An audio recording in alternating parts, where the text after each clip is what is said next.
हम तो बड़ी जल्दी बोल देते हैं खुदावंद हमारे इस प्रॉब्लम को हटा दे, और शायद वो प्रॉब्लम हटती नहीं है। तो फिर प्रभु कर क्या रहा है?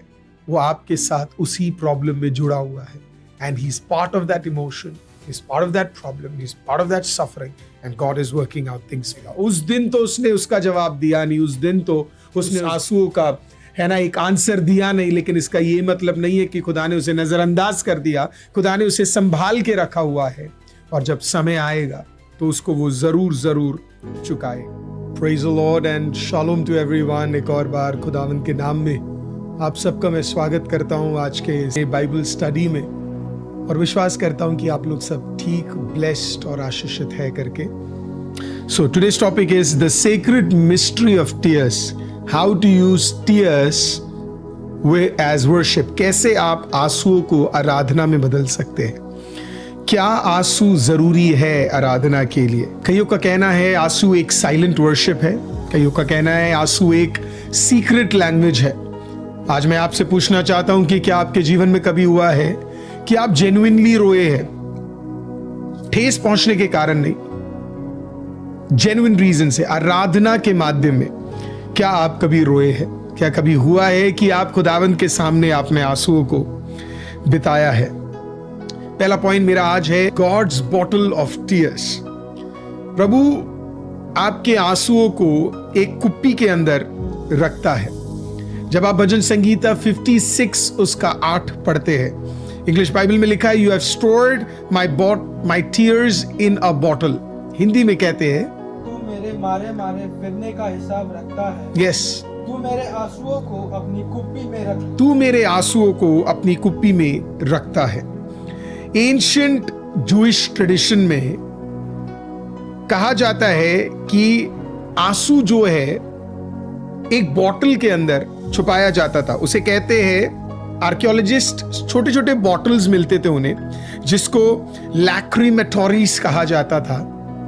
और होता क्या था, जब एक फ्यूनरल सर्विस होती थी तो उस फ्यूनरल सर्विस के बगल में, फ्यूनरल जो आदमी मर रहा है उसके बगल में क्या किया जाता था, छोटे छोटे बॉटल्स रख दिए जाते थे, ये दिखाने के लिए कि जब वो मरा तो आंसुओं को क्या किया, स्टोर करके रखा गया था, कि मतलब वो व्यक्ति कुछ लोगों के लिए क्या था, इंपॉर्टेंट था।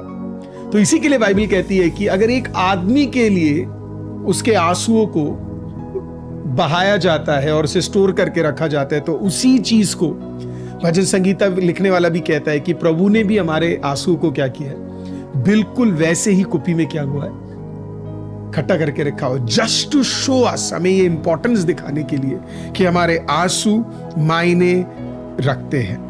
हालेलुया। इसी के लिए दाऊद कहता है, you have put my tears in your bottles. प्रभु तूने मेरे आंसू को क्या किया है, तूने अपनी कुप्पी के अंदर संभाल के रखा है। उसका मतलब है मेरा रोना, इंग्लिश कहता है my weeping is not forgotten, मेरे आंसू भूले नहीं गए हैं। परमेश्वर ने मेरे हर दर्द का हिसाब रखा है, और समय आने पे वो उसे रिडीम भी करेगा, एक एक करके वो चुकाएगा। उस दिन तो उसने उसका जवाब दिया नहीं, उस दिन तो उसने उस आंसुओं का है ना एक आंसर दिया नहीं, लेकिन इसका ये मतलब नहीं है कि खुदा ने उसे नजरअंदाज कर दिया। खुदा ने उसे संभाल के रखा हुआ है, और जब समय आएगा तो उसको वो जरूर जरूर चुकाएगा। आमीन। सो पहला चीज ये है। दूसरा, आखिरकार जब हम कहते हैं टीयर्स, सो हिब्रू में टीयर्स के 2 वर्ड्स है। पहला है दिमा। दिमा का मतलब है इंडिविजुअल वीपिंग, अकेले में रोना, अकेले में आंसू बहाना। भजन संगीता 6:6 पढ़ेंगे उसे। मैं करहाते करहाते थक गया। मैं अपने खाट आंसुओं से भिगोता हूं। प्रति रात मेरा बिछोना भीगता है। People of God, individual crime, किसी एक परिस्थिति की वजह से आप अकेले में बैठ के रो रहे हैं। ये कौन से आंसू है? वो आंसू नहीं जहां पे हमने कुछ गलत किया और फिर हमें बुरा लग रहा है। This is not that tear. Remorse वाले टीयर्स के बारे में नहीं है, ये रिपेंटेंस वाले टीयर्स के बारे में है। ये दर्द वाले टीयर्स के बारे में है, जहां पे मैं अपना दर्द किसी और को बयां नहीं कर पा रहा, और कराते कराते रोते रोते मैं अपने बेड में। हुआ है आपके साथ कभी, जब आप अपने बेड पे है and you have been crying Has those days been in your life जहां पे आप अकेले हैं, आप किसी से बात नहीं कर रहे और कुछ एक चीज आपको याद आ जाती है, कोई एक दर्द आपको याद आ जाता है और आप बेड पे, your tears are rolling out from your face and you are weeping, you are crying. कोई है जिसके साथ ये हुआ है तो कमेंट कर कर मुझे बताइए कि अगर किसी के साथ कभी ये आंसू बहे हैं तो। आज मैं बताना चाहता हूं आप अकेले नहीं हैं। भजन संगीता लिखने वाला भी प्रभु यीशु मसीह, जरमाया, ऐसे कई सारे प्रभु के दास और दासी लोग हैं जिन्होंने अकेले अकेले में आंसू को बहाया है। दूसरा है बेकी। बेकी का मतलब है अ कलेक्टिव और लाउड लैमेंटेशन। एक साथ इकट्ठा होकर क्या करना? रोना। एक साथ इकट्ठा होकर आंसू बहाना।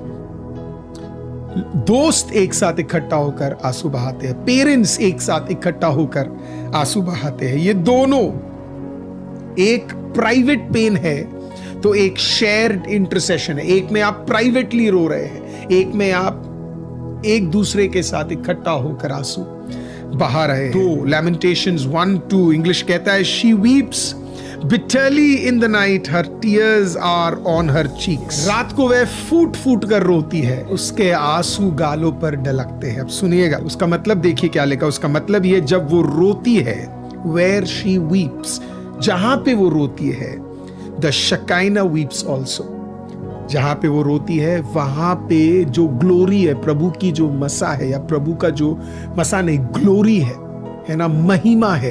बाइबल कहती है कि जहां वो रोती है वहां पे प्रभु का ग्लोरी भी क्या करता है।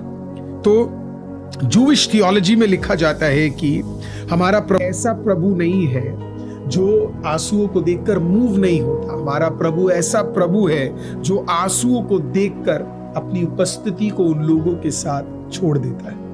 पीपल ऑफ गॉड, अकेले में भी कभी कभी आप रो रहे हैं। इसी के लिए तो दाऊद कहता, चाहे मैं घोर अंधकार से भरी हुई तराई से होकर चलूं तो भी मैं हानि से ना डरूंगा, क्योंकि तू मेरे संग है, तू मेरे साथ है। And that's why I said some of our greatest worship comes from our greatest pain. कभी कभी हमारे सबसे बेहतरीन आराधना हमारे सबसे दर्दनाक, खतरनाक, पेनफुल एक्सपीरियंस से आता है। और बाइबल लैमेंटेशंस की किताब बताती है, जहां पे आप रो रहे हो वहां पे परमेश्वर का उपस्थिति है। आज मैं आपको कहना चाहता हूं, अगर आप किसी विषय को लेकर आप किसी एक जगह पर बैठकर आज रो रहे हैं तो खुदा का एक उपस्थिति आपके साथ वहां पे है। Psalms 34:18 पढ़ेंगे।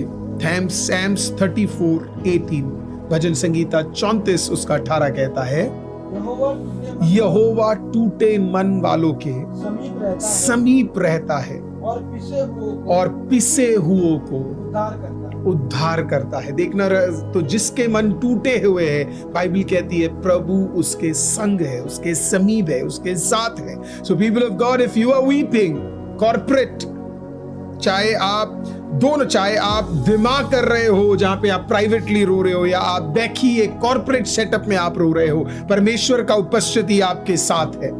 हालेलुया। तीसरा पॉइंट, टीयर्स एज वर्शिप, आराधना के रूप में आप आंसू को उपयोग कर सकते हो। इसका एग्जाम्पल आपको मिलता है लूका रचित सुसमाचार 7वां अध्याय 36 से 50 में।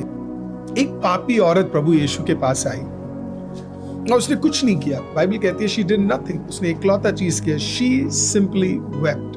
वो सिर्फ रोने लगी। That's all she did. कई लोगों को लगता है उसके आंसू एम्बैरेसमेंट थे कि वो एक पापी औरत है, इसके लिए वो प्रभु के पास आई और वो एम्बैरेस होकर रो रही है। नहीं, हर tears were tears of adoration. वो आराधना के आंसू थे। बाइबल कहती है कि उसने अपने आंसुओं को लिया और प्रभु के पैरों को उसने उस आंसू से क्या किया पता है? धो दिया। उस दिन उसकी आंसू आराधना में बदल गए। People of God, Hebrew Bible में जब भी आप पानी देखते हैं, पानी किसके लिए यूज किया जाता है पता है? क्लेंजिंग के लिए, धोने के लिए, राइट? अब उसके आंसू के दो मतलब थे। एक, जब वो प्रभु के पैरों में पड़कर वो रो रही थी तो वो प्रभु के पैरों को, धूल को हटा रही थी। लेकिन जब वो खुद भी रो रही थी तो उसके आंसू उसके ऊपर जो शेम है, जो पास्ट है, उस पास्ट को क्या कर रहा था? हटा रहा। तो कभी कभी आंसू, जब आप आंसुओं को बहाते हो खुदावंद के सामने, आपको भी नहीं पता वो आपके पास्ट को, वो आपके शेम को एक आराधना बन जाता है वो, और आपको वो छुटकारा दे देता है, क्योंकि वो आपको उन चीजों से क्या कर देता है? स्वतंत्र कर देता है। कभी कभी आपके आंसू शब्दों से ज्यादा ताकतवर होते हैं। दे आर टीयर्स फॉरगिवनेस के एक साइन बन जाते।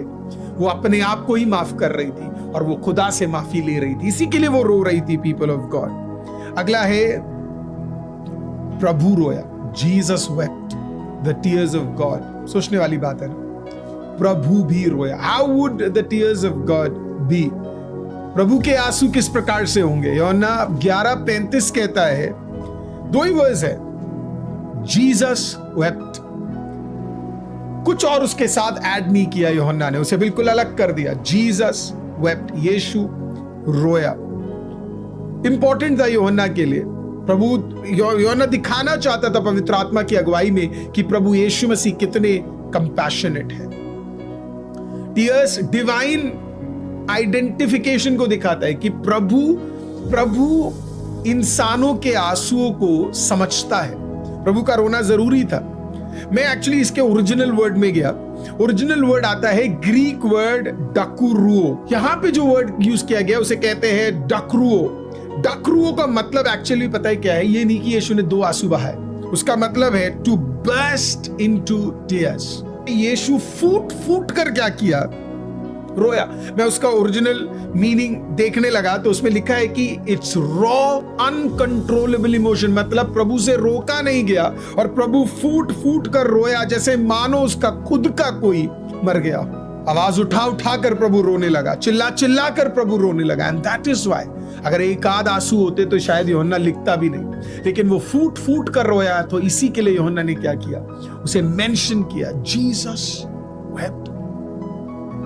इट सिंपली शोज हमारे सफरिंग को समझने वाला एक परमेश्वर है, हमारे सफरिंग को देखने वाला है ना, उसके अंदर एम्पथाइज करने वाला नहीं, सिंपथाइज करने वाला। जैसे मानो है ना, जैसे खुद के लिए हो। हम भी फ्यूनरल में जाते हैं, हमारे भी एक आध आंसू गिर जाते हैं, उसे एम्पथाइज कहते हैं। पीपल ऑफ गॉड, मेरा मानना है कई बार प्रभु इसी प्रकार से हमारे साथ उतर रहा है और हमारे साथ उतर कर हमारे परिस्थिति में आंसू बहा रहा है। हम तो बड़ी जल्दी बोल देते हैं खुदावंद हमारे इस प्रॉब्लम को हटा दे, और शायद वो प्रॉब्लम हटती नहीं। तो फिर प्रभु कर क्या रहा है? वो आपके साथ उसी प्रॉब्लम में जुड़ा हुआ है। अगला 5वां पॉइंट है, टीयर्स इंटरसेशन के लिए यूज किए जा सकते हैं। इंटरसेशन का मतलब है बिछुआई की प्रार्थना करने के लिए, प्रभु का बर्डन साथ में लेने के लिए। यिर्मयाह 9:1 पढ़ेंगे पीपल ऑफ गॉड। भला होता कि मेरा सिर जल ही जल, हाँ, मेरा सिर जल ही जल, और मेरी आंखें आंसुओं का सोता होती, कि मैं रात दिन अपने मारे हुए हाँ, के लिए रोता रहता। he was partaking in God's heartbreaking, मतलब प्रभु ऑलरेडी रो रहा था स्वर्ग में, और यिर्मयाह उस आंसुओं के साथ क्या हो गया? जुड़ गया। इसी के लिए आप हर रिवाइवल जो आप देखते हैं, every revival that happened on planet earth, आपको उसके पहले आंसू दिखेंगे। आपको पता है, मैं एक एग्जांपल आपको देता हूं। जॉन वेस्ली एक रिवाइवल के लिए प्रेयर कर रहे थे, और जब वो प्रेयर कर रहे थे तो इंग्लैंड के रिवाइवल के लिए जब वो प्रेयर कर रहे थे, वो एक वीपिंग के लिए एक रात वो सिर्फ गए और वो बैठकर क्या कर रहे थे पता आपको? सिर्फ रो रहे थे भयंकर तरीके से। ही वाज क्राइंग 6-8 घंटे वो खुदा की उपस्थिति में just crying for the situation of England. आपको पता है क्या हुआ? लिटरली उस रात को प्रभु का आत्मा उनके पास उतरा और बोला कि तू रो मत, I am sending a revival. और वहां से शुरू हुआ जिसे हम मेथोडिस्ट रिवाइवल बोलते हैं। वहां से एक स्पिरिचुअल अवेकनिंग शुरू हुआ, जहां पे मिलियंस ऑफ लोग प्रभु में वापस आने लगे, मिलियंस ऑफ लोग प्रभु को जानने लगे, because a man of God stood with Christ, stood with God, और उसके साथ जुड़कर वो आंसू को बहाने लगे। मदर टेरेसा इस प्रकार से बताती है कि वो कैलकाटा में कई दिन लोगों के साथ जुड़कर वो आंसुओं को बहाती थी। उनके मेमोर में लिखा हुआ है, वो कहती थी कि मैं बस रोती थी और मानो जैसे प्रभु जो दर्द से गुजरा वो दर्द मेरे ऊपर आ गया करके। और फिर मैं आंसू बहाती थी कि परमेश्वर मुझे उपयोग कर ताकि मैं प्रभु का सुसमाचार और प्रेम अधिक से अधिक लोगों के तक पहुंचा सकूं, ताकि ये जो ब्रोकननेस है, ये जो लॉस्टपन है, ये सब कुछ मैं खत्म करवा सकूं तेरे नाम से। And then God used her to save thousands and thousands of people because she shared the heartbreaking of God. वो प्रभु के साथ जुड़ी और खुदावंद के साथ जुड़कर वो आंसुओं को बहाने लगी। People of God, आज मेरा भी प्रार्थना ये है, prophetically खुदा के साथ जुड़ जाइए। काफी बार तो सिर्फ हम अपने विषयों के लिए रोते हैं। When will we cry for a revival? हम रिवाइवल के लिए बड़े बड़े मीटिंग्स रख रहे हैं, रिवाइवल के लिए हम बड़े बड़े चीजें कर रहे हैं, बट आई थिंक रिवाइवल के लिए सबसे इंपॉर्टेंट चीज है कि हम एक कमरे पे जाए, खुदा के साथ जुड़े और बोले, खुदा मैं जानता हूं आप आना चाहते हैं, लेकिन आप तब तक नहीं आ सकते जब सुसमाचार हर कोनों में ना पहुंच सके। जॉर्ज व्हाइटफील्ड प्रभु के उपस्थिति में जाकर सिर्फ रोते थे, खुदावंद बेदारी बेच। जॉनथन एडवर्ड्स उनमें से एक थे, जॉर्ज व्हाइटफील्ड, जॉनथन एडवर्ड्स, दोनों रात दिन खुदा के सामने उस समय बिताते थे। ओ लॉर्ड वी जॉइन यू। और इसी के लिए शायद उनके टाइम में इतना बड़ा स्पिरिचुअल अवेकनिंग आया, simply because they would spend time crying in the presence of the Lord कि प्रभु एक रिवाइवल भेजने के लिए। बिली ग्रैम के एक मेमोर में इस प्रकार से लिखा हुआ है कि बिली ग्रैम जब मीटिंग्स के लिए जाते थे तो थोड़े थोड़े लोग होते थे, और वो बताते थे कि कभी कभी जब मैं प्रीच करता था तो लोग बाहर जाके है ना घूम के भी आ जाते थे। तो बिली ग्रैम सोचते थे कि यार मैं प्रचार कर रहा हूँ और लोगों के अंदर बर्डन है ही नहीं करके। तो वो गए लिटरली और वो प्रभु के सामने रोने लगे, खुदावंद लोगों को बर्डन ही नहीं है करके। मीटिंग्स रखते थे और आसपास का कोई नहीं आता था, पीपल ऑफ गॉड, क्योंकि वो डिनोमिनेशन वाला तब भी बड़ा चलता था कि इस चर्च ने कराया तो मैं नहीं जाऊंगा, उस चर्च ने कराया तो मैं नहीं जाऊंगा। एक रिवाइवल टुगेदर वाला रिवाइवल बिल्कुल नहीं था, पीपल ऑफ गॉड। लेकिन बिली ग्राहम एक दिन खुदा की उपस्थिति में गए और उन्होंने क्या किया पता, अपना प्रीचिंग सब थोड़ा सा रोक कर he went to the presence of the Lord and he said, प्रभु मैं बस बैठूंगा। और 21 डेज वो खुदा की उपस्थिति में गए, वन टाइम मील खाकर, है ना, वो भी सब सादा बिल्कुल अपने बॉडी को स्ट्रेंथ देने के लिए फ्रूट्स जूसेस लेकर वो प्रभु के पास गए और उन्होंने फास्टिंग रखा और उन्होंने बोला, प्रभु मैं चाहता हूं कि ऐसा एक बर्डन आ जाए, हमारे एम्प्टीनेस खत्म हो जाए, एक रिवाइवल ब्रेकआउट हो जाए, है ना, हर दुनिया के कोने में मुझे भेज ताकि लोग प्रभु यीशु को जाने। और मैं आपको बता रहा हूं, वो 21 डेज के बाद डॉक्टर बिली ग्राहम ने कहा कि ऐसा एक चेंज मैंने अपने सेवकाई के अंदर देखा जो मैंने पहले कभी नहीं देखा। और अनेक लोग विभिन्न राज्यों में जब वो जाते थे तो वो बताते थे कि उस रिवाइवल के बाद, जब उस आंसुओं के बाद, उस प्रेयर के बाद, वो कहते थे कि जहां लोग मीटिंग में आने पसंद नहीं करते थे, वहां पे ऐसा होता था कि टेंट्स फुल हो जाते थे और अगले शिफ्ट के लिए लोग बाहर वेट कर रहे होते थे कि ये खत्म हो और फिर हम आ सके। पहले से बुकिंग्स हो रही होती थी कि हमें आना है। उन्हें मना करना पड़ता था, अगर आप आज ज्वाइन कर रहे तो कल मत आइए करके। And that is the power of tears when you join with God, heart break of God. प्रभु अद्भुत काम करेगा। That's my prayer. जुड़िए खुदा के साथ ताकि परमेश्वर के उस बड़े प्लान के साथ एक बड़े अद्भुत कार्य को हम देख सके। पीपल ऑफ गॉड, मैं आपके लिए पढ़ना चाहूंगा Psalms 126:5, भजन संगीता 126:5। जो आंसू बहाते हैं वो बोते हैं, वह जय जयकार करते हैं लवने पाएंगे। बाइबल कहती है those who sow in tears shall reap in joy। तो अगर आप आज आंसू बहाओगे, कल आपकी सेवकाई में उसका छुटकारा दिखेगा। हालेलुया, आप आनंदित हो जाओगे, आप प्रभु का धन्यवाद करोगे क्योंकि इतने लोग आपके साथ जुड़े होंगे स्तुति करने के लिए, और वो सब इसके लिए होगा क्योंकि कहीं बैठकर आप खुदा का नाम उठा रहे हो।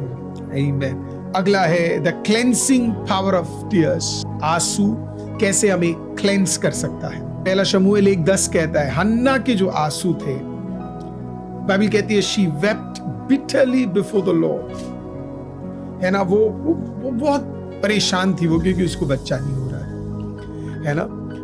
है ना, मतलब वो ऐसे रो रही थी। और फिर उसके उस आंसुओं को, उसकी उस स्तुति को, उसके उस आराधना को, कोई लोग कहते हैं आराधना नहीं है वो, इसके लिए क्योंकि वो नहीं करते। मैं आपको फिर बोल रहा हूँ, वो नहीं करते, उन्हें पता ही नहीं है ना।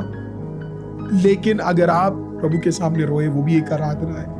She was crying not in front of a priest, she was not crying in front of her husband, वो अपने पति के सामने, लोगों के सामने, प्रीस्ट के सामने नहीं, प्रीस्ट तो समझ भी नहीं पाया। उस आंसू से क्या निकला पता है? एक अद्भुत प्रोफेटिक बेटा निकला। कई सारे आपके आंसू एक प्रोफेसी को रिलीज करने जा रहा है। कई सारे आपके आंसू एक अद्भुत प्रोफेसी उसमें से निकल कर आ रही। मैं आपको कह रहा हूं कुछ आराधनाएं, जो ये आराधना मैं आपके लिए बता रहा हूं, it's bringing out one of the most powerful worships that you have never thought about. कई बार तो आपको सिर्फ खुदा के सामने बैठना है और सिर्फ रोना है और खुदा के सामने अपने बर्डन्स को दे देना। बाइबल कहती है बिलक बिलक कर रोई और उसे ही नहीं पता था उसके अंदर कुछ था, ऐसा नहीं था। हन्ना का प्रॉमिस उस दिन हुआ। हन्ना का प्रॉमिस उस दिन से था जिस दिन वो पैदा हुई। उस दिन से वो प्रोफेसी उसके ऊपर था। जब वो शादीशुदा थी तब भी वो प्रोफेसी उसके ऊपर था, लेकिन उस दिन उस आराधना से उस प्रोफेसी को रिलीज कर दिया। कई आराधनाएं आपके प्रोफेसी को रिलीज करने जा रही है। सम prophecies are dead. It is waiting for that worship. कई तो prophecies wait कर रही है कि ऐसा एक आराधना हो और वो रिलीज हो जाए। उस दिन वो रिलीज हो गया people of God. आज मेरा प्रार्थना है कि आपके भी ऐसे कुछ prophecies which are upon your life. 13 years उसने wait किया people of God. But that day it came out. That day it came out. Dawood के विषय में बताया जाता है ना, हमने भी थोड़ी देर पहले पढ़ा था, है ना, वो ड्रेंच करता था, उसका काउच उसके आंसुओं से ड्रेंच हो जाता था। लेकिन देखना, अगर वो नहीं रोता तो वो प्रोफेसी फुलफिल नहीं होता। शमूएल ने आके उसे ब्लेस तो कर दिया, पीपल ऑफ गॉड आकर उसे ब्लेस तो कर दिया और बोल दिया इस प्रकार से कि तू राजा बनने वाला है। बट आपको पता कितने आंसू उसे बहाने पड़े? 16 साल उसने आंसू बहाए एक राजा बनने के लिए, क्योंकि कोई उसे पसंद नहीं करता था, कोई उसे मारना चाहता था। शत्रु अपने आप ही बन रहे, उसे भी नहीं पता कि शत्रु बन क्यों रहे, लेकिन उसके आंसू कमजोर नहीं थे। वो कहता है कि मैंने अपने आंसू, आई ड्रेंच्ड, मतलब आप समझ रहे, वो आंसू मतलब आप भीग गया वो, मतलब आप निचोड़ सकते हो उतने आंसू उस प्रभु के दास ने। तभी बाइबल कहती है कि प्रभु ने कहा कि ये मेरे हृदय के सबसे करीब है, because that's the way he wept. He wept and he wept and he wept and he wept. और इसके लिए वो अगले 40 साल पीपल ऑफ गॉड वो प्रभु के करीब रहा, वो राजा बना। उसने अपनी प्रोफेसी को फुलफिल होते हुए रखा। मैं आज प्रार्थना करता हूं प्रेज लॉर्ड कि प्रभु आपको इसी प्रकार से, आपको 7वां है tears as seeds of revival. ये मैंने ऑलरेडी बता दिया है, पर मैं आपको बताना चाहता हूं एक बार और कि आपके जो टीयर्स है वो एक बड़े रिवाइवल को लेके आ सकता है। आपके आंसू एक बीज के समान, एक दिन वो कुप्पी खोल दी जाएगी और उसमें से जब वो बाहर निकलेगा, it shall bring forth the greatest revival that we have ever seen, people of God. ऐसा एक रिवाइवल आएगा जो हमने कभी अपनी जिंदगी में नहीं देखा हो। आज मेरा यही प्रार्थना है कि प्रभु आपको और मुझे उसके लिए यूज करे। हालेलुया। एक रिपेंटेंस अपने जीवन में हम देख सके, एक स्पिरिचुअल अवेकनिंग हो जाए। मानो जैसे हर कोई बाइबल पढ़ना चाहता है, मानो जैसे हर कोई चर्च जाना चाहता है, मानो जैसे हर कोई प्रेयर रूम में बैठना चाहता है, मानो जैसे हर कोई वचन के गहरेपन में घुसना चाहता है। And how will this happen? Just by preaching, no, people of God. सिर्फ प्रचार करने से ये नहीं होगा। How will this happen? This will simply happen when we will spend time in prayer.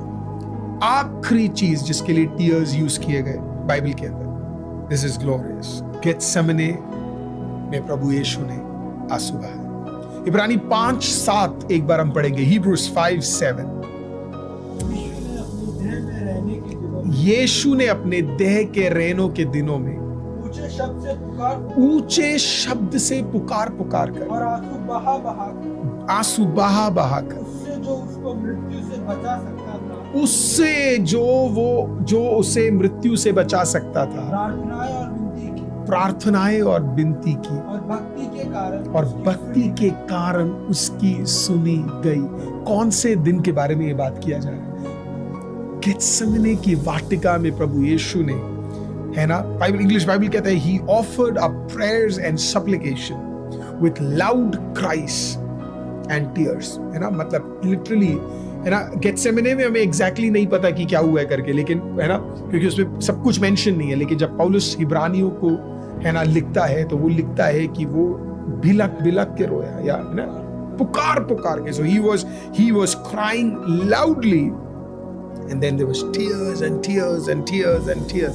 मैं सोचा कि आखिरकार प्रभु क्यों रोया इतना ज्यादा? क्यों प्रभु उस दिन रोया? उस दिन प्रभु इसके लिए रोया क्योंकि जूइश लोगों में एक रूल था, वो ये था कि high priest Holi of Holis में साल में एक बार चलता है। एक ही बार वो होली ऑफ होलीज में क्या करता है? कदम रखता है। और जब वो कदम रखता है, वो दो चीजें लेकर जाता है। एक है इंसेंस और दूसरा है ब्लड। ये दोनों लेकर वो कहां पे जाता है पता है? होली ऑफ होलीज में जाता है, राइट? और वो पूरे इजराइल के लिए होली ऑफ होलीज में क्या करता है? जाकर पूरे लोगों के पाप की क्षमा के लिए वो दुआ करता है। गेत्सेमने की वाटिका में प्रभु भी दो चीजों के साथ किया। इंसेंस का मतलब है वो चीजें जो आपके प्रेयर को ऊपर ले जाती है। प्रभु ने क्या यूज किया? आंसू। और फिर प्रभु ने क्या यूज किया पता है? ब्लड चाहिए था यीशु, पर यीशु के पास ब्लड नहीं था। बाइबल कहती है उसका पसीना लहू बन गया। और वो गया और उसने पूरे मानव जाति के लिए उस दिन आंसू बहाया। और मानव जाति के लिए आंसू बहाकर उसने कहा, प्रभु मेरी इच्छा नहीं पर तेरी इच्छा हो। उसे कहते एक कटोरा मुझसे दूर कर दे, हो सके थोड़ा कम कर दे, पर मेरी इच्छा नहीं पर तेरी। यीशु ने अपने देह में रहने वाले दिनों में ऊंचे शब्द से पुकार कर, आंसू बहा कर उससे जो उसे मृत्यु से बचा सकता था, प्रार्थनाएं और विनती की और भक्ति के कारण उसकी सुनी गई। क्या सुनी गई? वो बचाया नहीं गया, पर मानव जाति को बचाने के लिए उसे उपयोग किया गया। क्रूस उसे दी गई ताकि मानव जाति बचाया जा सके। People of God, Jesus Christ, एक वो रोया अपने दोस्त के लिए प्राइवेट और एक वो रोया पब्लिक के लिए। दोनों चीजों में जीसस बिलक के ऊंची आवाजों से वो रोया। तालमुद इस प्रकार से कहता है, बहुत सुंदर लिखा है, इंग्लिश में मैं पढ़ूंगा। तालमुद कहता है, even when the gates of prayer are closed, the gates of tears remain open.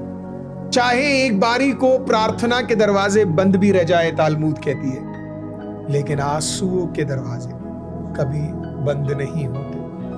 उसका मतलब भी वही बताते हैं। मैंने तीनों मतलब को लिखा हुआ है, बहुत सुंदर है, बहुत सुंदर है। पहला रेवलेशन है, when your words fail, your tears speak. जब आपके शब्द चुप हो जाए तो आपके आंसू बोल पड़ते हैं। दूसरा, जब आपके प्रार्थनाएं सूख जाए, when your prayers dry up, your weeping becomes incense. आपके आंसू उस इंसेंस के समान बन जाते हैं जो खुदा की उपस्थिति में आपके विनतियों को ले जाते हैं। और तीसरा उसका मतलब है, when your heart is crushed, जब आपके हृदय टूट जाए, your tears are collected in heaven's bottle. आपके आंसुओं को स्वर्ग के कुप्पियों के अंदर रख लिया जाता है, ले लिया जाता है।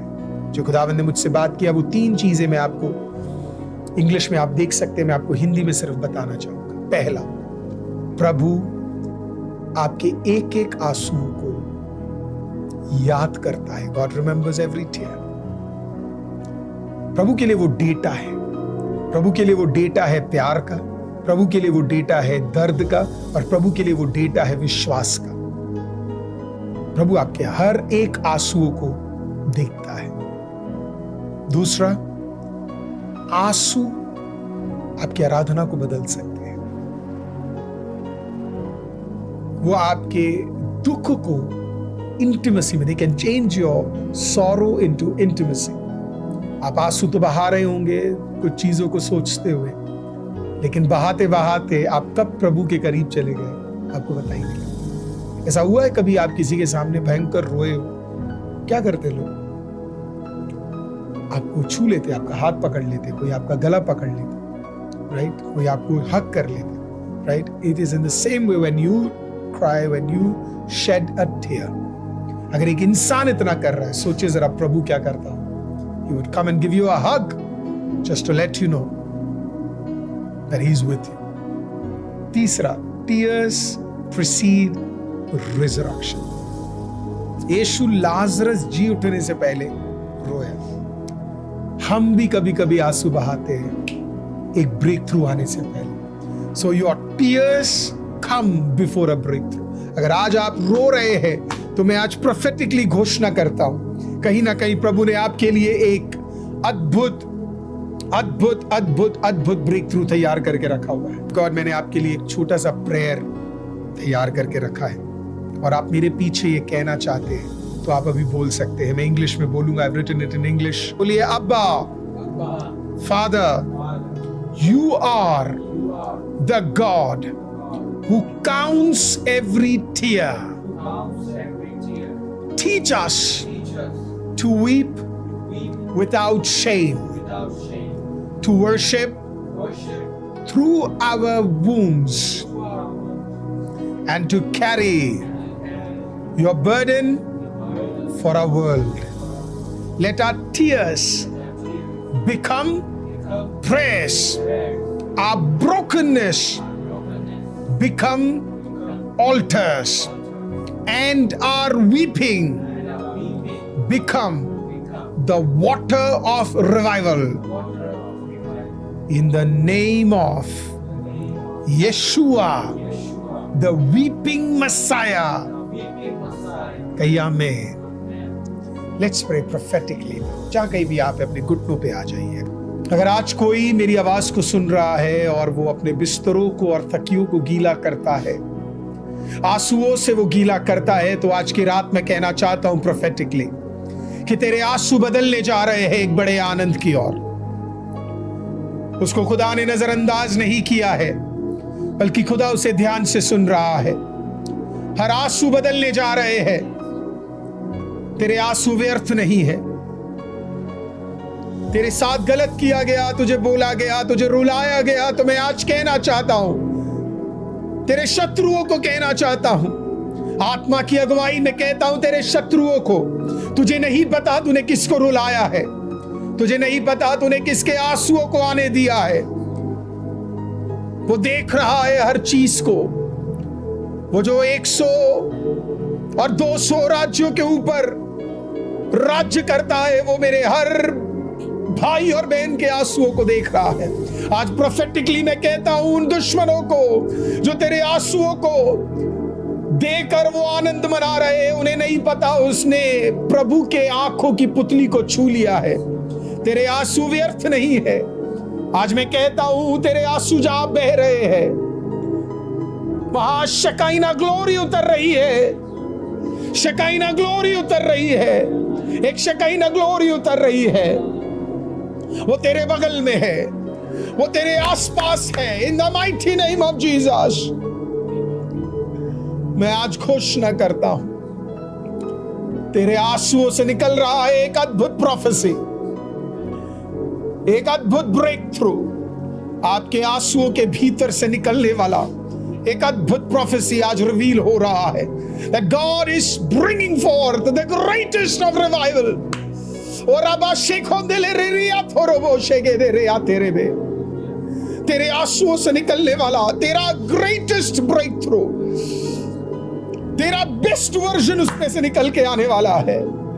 तेरे अंदर का राजा, तेरे अंदर का प्रीस्ट, तेरे अंदर की रानी, तेरे अंदर का हर वो टैलेंट वो आज रिलीज हो जाए। कोई तो आमीन कहिए। रबा से धो रबा, वो निकल कर बाहर आ जाए। आज की रात तेरे प्रॉमिसेस फुलफिल होंगे। आज की रात तेरे आंसुओं में से खुदा कुछ अद्भुत काम करेगा। तू गया तो आंसुओं से, पर इन दिनों में खुदावन तुझे गले मिलने जा रहा है, तेरे हर बोझ को उठाने जा रहा है। आज की रात दुआ करने वाले हर बहन और भाई के लिए मैं कहता हूं, तेरे बगल में खुदावन ने एक कुप्पी को रखा है। तेरे चेहरे के करीब आकर उसने उस आंसुओं को ले लिया। वो इंसेंस का काम कर रहे हैं जैसे पुराने नियम में करता था। प्रार्थना के दरवाजे सूख भी जाए, पर तेरे आंसू आज स्वर्ग में खुदावन सुन रहा है, देख रहा है। वो एक डेटा है प्रियो, वो एक डेटा है।